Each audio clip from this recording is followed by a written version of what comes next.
Hey guys, welcome back to another video. Today we are going to be assembling these components and building a 65mm brushless swoop. So right here I have a flight controller, brushless motors, this 3D printed frame that I actually designed and printed, and then this is an FHSS receiver right here, and then I made this canopy, and I also have the camera already mounted in there. I was test fitting it, but then I figured I would just leave it in there because I already screwed everything in and I didn't want to strip the plastic. I made this little 3D printed mount for the camera, and the camera basically just mounts into those two holes, and then it goes in like this, and then you can mount it to the canopy right there. So that's the canopy and camera. And then we have these gem fan propellers right here. These are 31mm propellers. We're going to be using the blue ones for this build. And then right here are these 0802 16,000 kV brushless motors from HappyModel, so you can see right there. And then right here we have the iFlight SucceX F4 1S 5 amp all-in-one tiny move board. And yeah, so we're going to unbox the components as we build the Whoop, and we're going to start with the flight controller. So right here is the flight controller.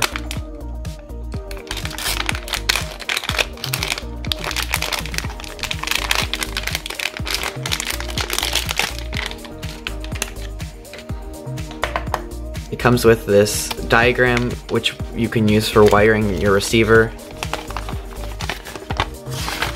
So here's the first side, and here's the second side, and then here is the case that the board comes in.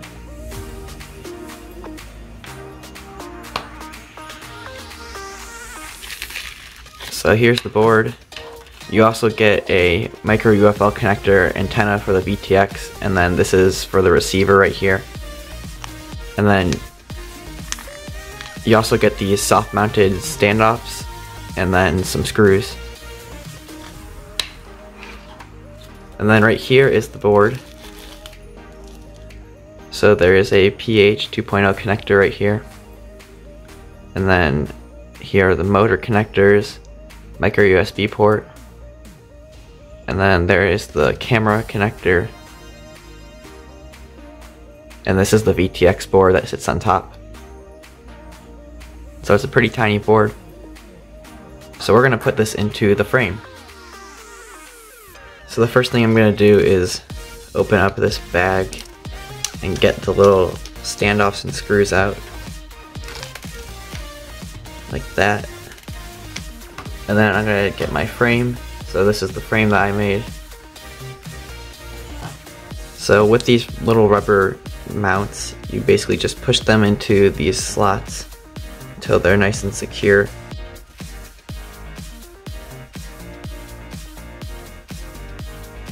Like that, and now all of our soft mounts are attached. So I just added this rubber band. I did make little clips on each side, and I just ran the rubber band from this side to that side and clipped it on, and that will hold the battery in place when you slide it into the bottom. Alright, so I got the board and the canopy, and I'm actually going to plug in the camera right now. So for the camera socket, it's ground 5 volts and then video, but then on my connector here, it's video 5 volts and then ground. So I need to switch the yellow and the black wire. So I'm going to just lift up these little pins right here real quick, those little plastic tabs, and then slide the wires out and then put them back in the way they're supposed to be.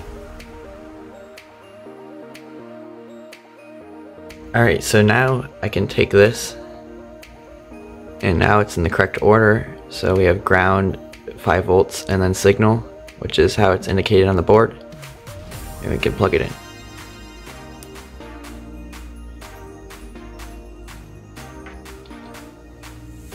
Now we can take our frame and start to put the flight controller in. So the VTX is in the very back. And then you kind of just line everything up like that. So now we can put the canopy on top and then screw everything in. But my canopy actually only has 2 screw holes, so I can actually screw the flight controller on first with the front and back holes and then screw everything together. So I'm going to screw in the front and the back first.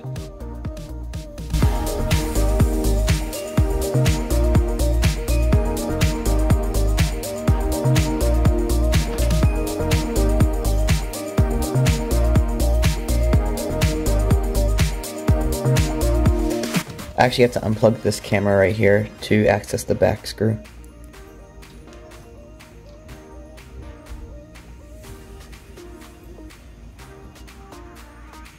Alright, so now the front and back screws are in, and we can put the canopy on. I can also plug the camera back into its socket. And then for the VTX, one final touch is going to be to put on this little connector for the antenna. Like that. And so now that's on there. Now I would put the canopy back on with the camera, but we need to put the receiver in here still, and then also the motors. So I think the next thing I'm going to do is solder the receiver, and then we can move on to the motors. So in the flight controller kit you get this little wire, and we're going to use this for the receiver. So with my configuration, the yellow wire is ground, the red wire is voltage, and then the black wire is S-bus. So according to this wiring diagram, that's where the pads are if I want to use S-bus. Alright, so we're going to pre-tin the pads.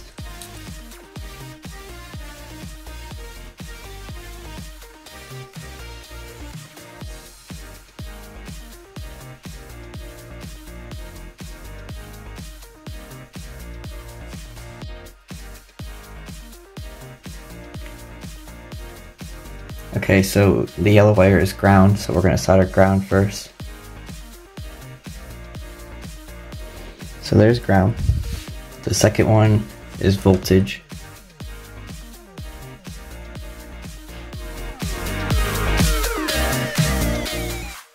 So here's the diagram once again, and as you can see, the ground is going to ground, the voltage is red and it's going to voltage, and then the S-bus is going to S-bus on the receiver, and that is the same pad that was in the diagram right here.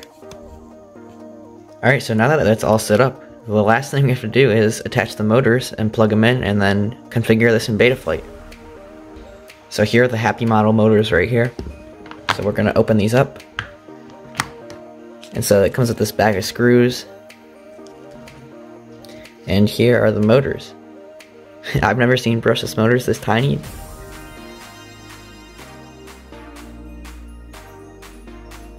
From videos that I've seen, these motors look pretty tiny, but they're even tinier in person. You can really feel the magnets too. So we're going to take all these out.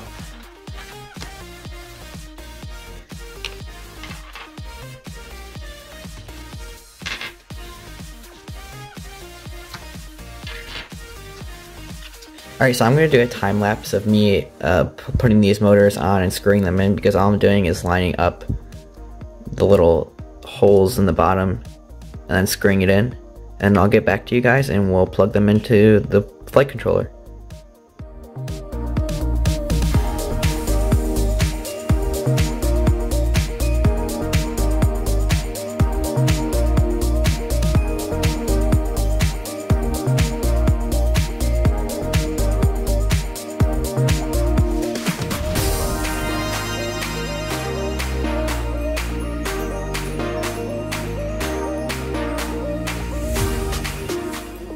So all the motors are in now.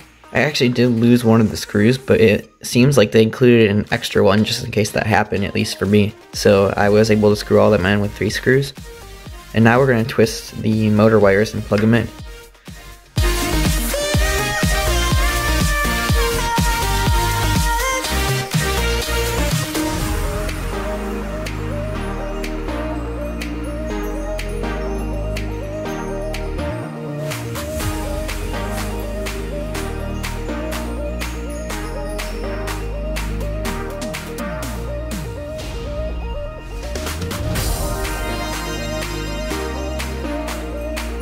And just like that, the motors are plugged in and attached. Looks pretty cool so far.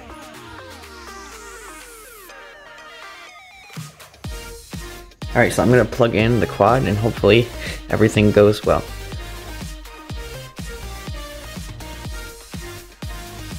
The receiver is powering on, so I'm going to set this down real quick and we're going to connect to it in Betaflight. And as you can see, it is moving and responding. And I'm going to actually take my transmitter right here. This is my FHSS transmitter. Turn that on. And so I'm going to go to ports, and then we have to turn on serial RX, probably for UART1. Save and reboot. Connect. And now if I try to move, so UART1 was not the receiver, so I'm going to try UART2. Alright, so I'm going to go to configuration, and then I need to select, see it's on SPI RX support. I'm going to switch it to serial based, and then select S-Bus, and then save and reboot down here, connect, and then right now I am on UART2 with the first serial RX, and then I'm going to go to receiver, power on my transmitter, and we have movement. So in this case, UART2 is the UART that the receiver is connected to, right there. So now that the receiver is working, I'm actually going to plug in the camera right here, and we're going to test that and make sure that it's properly transmitting the video signal. So I'm also going to go get a battery, and we're going to power it on to make sure that that works too. So here's the battery I will be using. It's a 260 milliamp hour 35C 1S battery. And as you can see, it did chime properly. So I'm going to go get some FPV goggles, and we'll see if the signal is displaying. We do have a video signal, and it's working. It looks like there is an OSD, but I'm going to have to configure that. So I'm going to set up mode switches and configure Betaflight, and then we'll add some propellers and take it out for our first flight. The receiver is going to have to be mounted externally because there just isn't enough room in there. But I'm going to also put these Canopy screws in, and then I'll be back. So I can actually spool up the motors, and they work, as you can see. So that's pretty cool.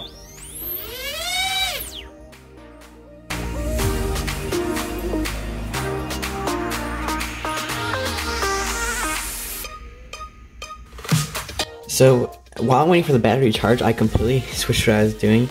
So the battery was supposed to go front to back, but I accidentally had it going left to right, so I just rotated the entire board 90 degrees. So now the front of the board is right here, and the battery can go front to back. I also cut a tiny slot up here. There was already a hole up here, but I just made it a little bit bigger so I could stick the receiver in here like this. So because the canopy has some thickness to it, the provided screws aren't long enough to go through the canopy and the soft mounted little spacers right there. So I'm actually going to use some SG90 servo screws to go all the way through, since they're a little bit longer.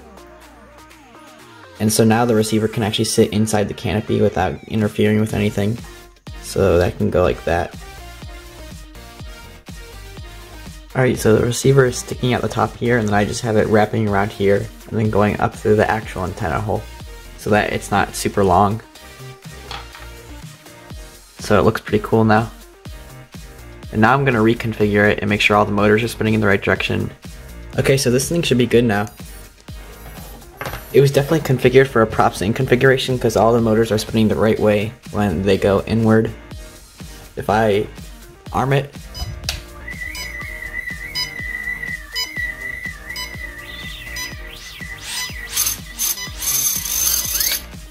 as you can see, it works. So I'm going to go do a hover test, and then we can do some FPV flight.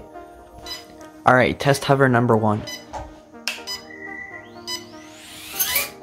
So basically, normally it's motors 4, 2, 1, and 3, but right now this motor is number 4. Basically, in Betaflight I had to rotate the board 180 degrees to get it aligned the correct direction, but the motors are in the wrong spots now. So I'm going to do a remapping, which you can look up how to do if you need to do it yourself on YouTube, and I will get back to you guys for a actual first hover test.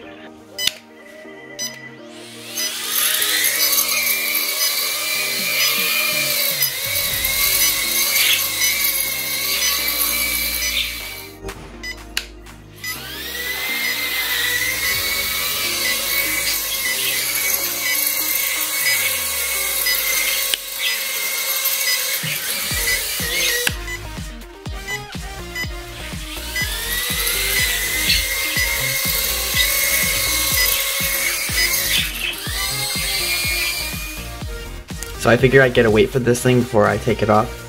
So the quad by itself is 29 grams. The battery is 7 grams. And then together it's about 37 grams, which is on the heavier side, but it should be totally fine though for flying, at least for a couple of minutes. This is how I had the camera mounted before, because it mounts kind of, you know, sideways, and then this part actually could just stick right into the canopy so I could mount it to the side. But the camera is actually sideways right now. It's supposed to be mounted vertically from the screw holes. So instead I made this. So it has the same screw hole orientation on the sides for the canopy, but then now these two little screws are going to be up and down instead of left and right. So that should fix that orientation. So I just put the camera back in, and now the camera is actually facing horizontally, so we should get horizontal video feed. Then I have my goggles right here, and these are the Eachine EV800DMs. And then I have my transmitter right here, which is the GEP-RC GR8. So we're basically ready to fly.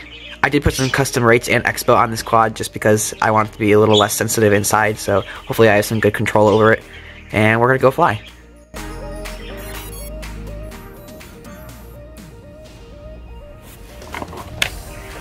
Turning it on. Alright, here we go.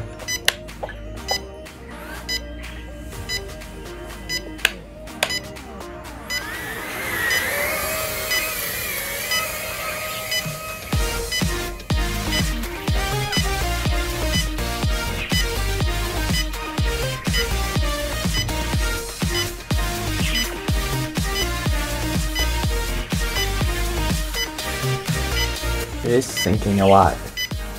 I can't really get it up right now. Yeah, I'm full throttle right now. The voltage sag is really high.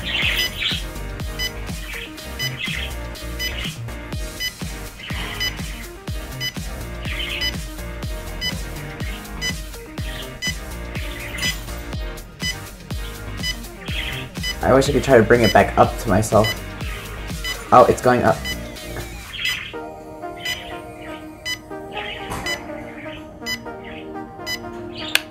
So it's been about a week and a half since the last segment with this quad. Perfect timing though, because it just snowed a lot, so I can't really go flying outside. So basically I did try flying this quad with this battery that I had, and there was just a couple issues. The capacity, 260 milliamp hours, was just a little bit too small and the battery died really fast. And then also the C rating right there is 35C. So the burst rating is 70C, and so when the burst was actually taking place while I was flying, the quad was able to actually stay in the air. But then once it lowered back down to 35C, the quad just sank and just hovered at the ground. So I needed a battery that could handle a higher amp draw. So right here I have these batteries, and so these are new batteries. So there's 4 of them here. And so here is the tag on the box. So these are GMB 380 milliamp hour 1S batteries with a minimum of 60C rating and a burst of 120C. And they still have a pH 2.0 connector. The battery's minimum current draw on here is the maximum that I had in here, close enough. And so I should be able to just fly it normally with this, and then the burst rating will obviously give me some punch on the throttle. Alright, so I'm going to open these up. So it just comes in this tiny box, and there's just this bubble wrap here. And I can pull out the battery. So GMB 380 milliamp hour, like I said. They can charge with high volt up to 4.35 volts, but those don't make your battery last long, so I wouldn't recommend that. And as you can see, 60C/120C burst, so that's going to be perfect for this quad. The awesome thing is this battery only weighs 1 gram more than this one, and it has over 100 the milliamp hour capacity, and it's almost double the C rating. And it's only a little bit longer, and like I said, 1 gram heavier, so it's definitely a good trade-off. So to charge my 1S batteries, I've just been using this LDA-RC pH 2.0 connector, and it also has a micro JST 2-pin connector, so you can charge different size batteries. So I'm just going to plug this in here. When the green light turns off, that means it will be fully charged. So I will be back when it is done. And so I'm going to slide it into the quad here. nice and snug, and then I can plug it in.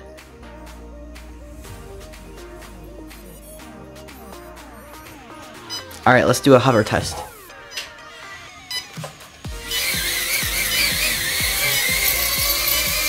There's a lot more power, so I can hover like this without having to wait for the burst of the battery.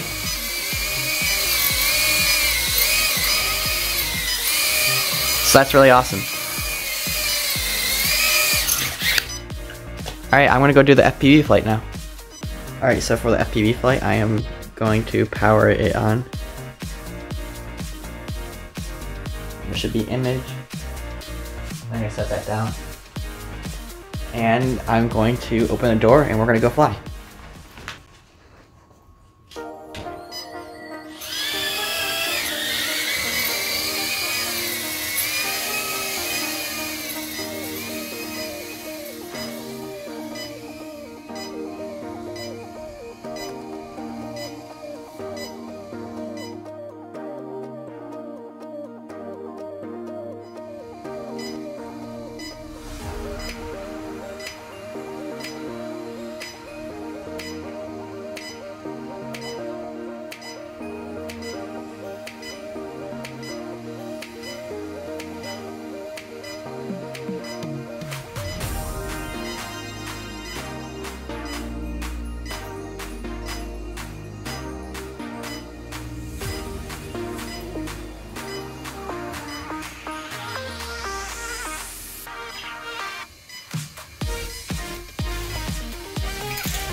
My voltage is low, so I can't really go up right now, so I'm just gonna go get it. So I'm gonna charge up this battery again, and then I will take it out for a second flight.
So for both flights I got about 2 to 2.5 minutes of flight time, which is pretty good considering that this setup is about 39 grams, which is almost 40 grams, and that is pretty heavy for a 65mm whoop.